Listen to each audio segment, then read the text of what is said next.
Today I'm going to be sharing with you some Christmas prep for Christmas.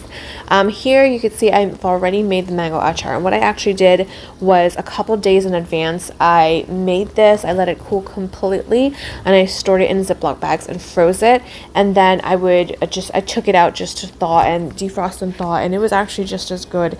I mean, obviously it's not as going to be as good as fresh, but having that prepped and ready, I did this same thing last year where I prepped a lot of things and I had it ready for Christmas morning just to have everything ready, or for whatever we were doing, Christmas dinner or anything like that. And it was so helpful.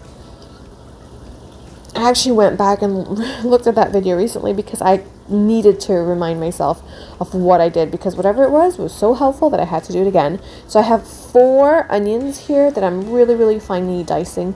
The onions are going to be for the duck that we'll be marinating.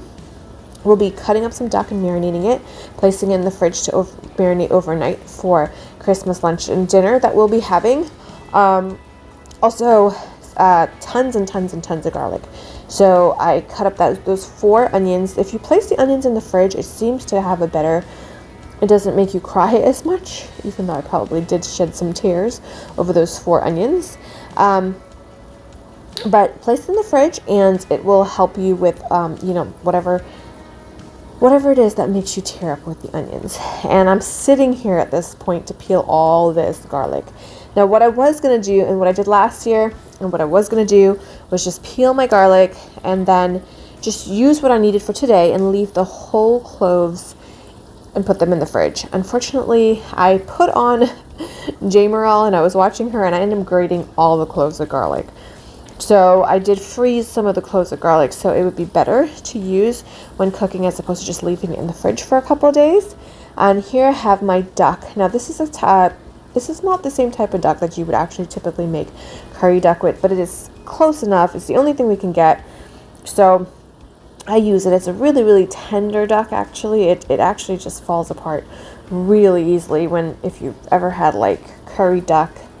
It's more of a tougher duck, and it's delicious the way that it is, but this is what we got, so this is what we're working with. My duck was still like one of them was like still almost frozen. I had them in my sink, and I cut that all up, clean it really well to make sure no bones were there. I seasoned that with some of the onion that I cut up, garlic that I grated, also some culantro or bandana that I cut up.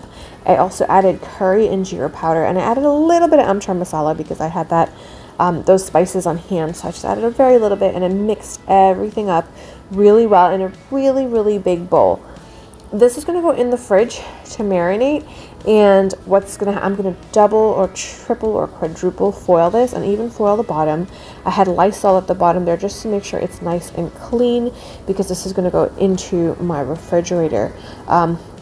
The duck was still nice and, it's cold and everything like that, but I just want to make sure everything is marinated and coated and covered in all of those goodness. And this I just have to take out the day before.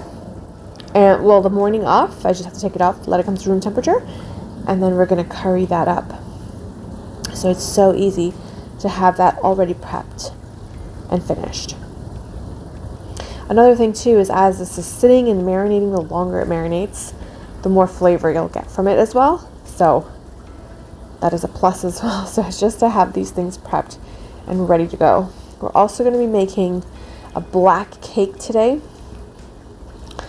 In this video, actually. And black cake, I made flan as well to have all those things in the fridge. This is my fruits that I had soaking. I had it soaking in a wine. The wine has cherry and blackberry flavors and all that. I mixed together my butter and my sugar and my eggs really well. Added in those fruits that were soaking. So I was soaking raisins, cranberries, currants, prunes, and mixed fruit peel, and then I blended it up in my blender. And after I blended it up, I'm going to add it to my batter that I'm making. Then we're just going to sift in our dry. Now I'm using wine in this cake, and then it will bake. It'll be very dense, and I will brush the top off the cake with wine as well. I do have a sponge cake version for this where I don't use any wine whatsoever. So I can see if I can leave that link down below because it's still just as delicious. This is my blender I used here to blend up all of my fruits. So again, we used currants and raisins, cranberries, prunes, mixed fruit peel, and that was all soaking in wine for a while. I added mixed essence to it as well. I did add vanilla extract, and for my dry ingredients for our cake, we'll be using cinnamon and nutmeg and ground allspice and all of that to our cake, as well, of course, eggs. Mixed essence, I get this mixed essence from Amazon. It's a really great place to get mixed essence when you can't really find it anywhere else. I also did add almond and orange extract to my cake. Those are two flavors that you could typically find in mixed essence, so I add a little extra just to bring out those flavors.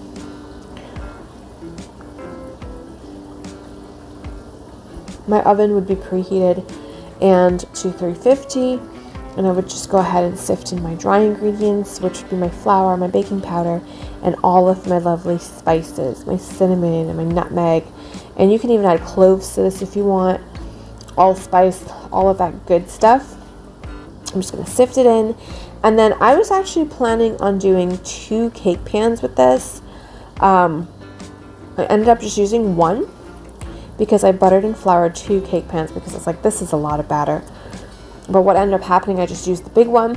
I had to think about it for a couple minutes or so, or, you know, just to think, should I make 2 cakes or 1 cake? Because my plan was to actually freeze cake, because when you can, this is a really great cake that you can freeze, and it's so delicious, even after it's thawed. If you're craving something like fruit cake, it's really great to have in the freezer. But I decided to go ahead and just make 1 large cake and place that in my oven. So my pan here is buttered and floured really well. And you can see this batter, oh my goodness, if you can smell the batter, it smells so good because it's tart and sweet at the same time. Delicious.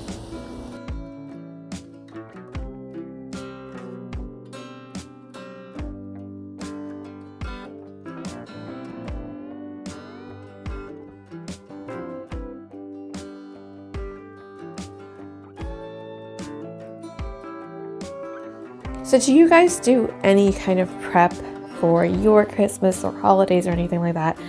I have a birthday coming up. Well, it's not my birthday. My daughter's birthday is coming up.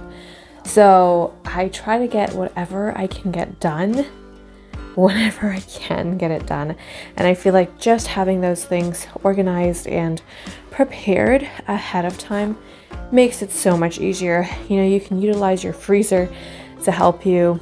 It just makes things so much easier. I made flan in these ramekins, and they're so much easier to make in these ramekins. I might share that recipe soon because it's just too easy. Just too easy. I prefer to do them in the ramekins, that way I could just like have the serving sizes. Also made some cheesecakes, my chocolate and my lemon cheesecakes. These are gifts, going to be for neighbors and things like that. We're also going to have some for ourselves as well for Christmas as well. My mango achar, guys, so good, so delicious. This is like spicy and sweet and savory and all that good stuff. Also got some really great things from Costco for our Christmas table. I hope you guys have a really Merry Christmas and Happy Holidays, and prep whatever you can ahead of time. I will see you guys next time. Bye bye.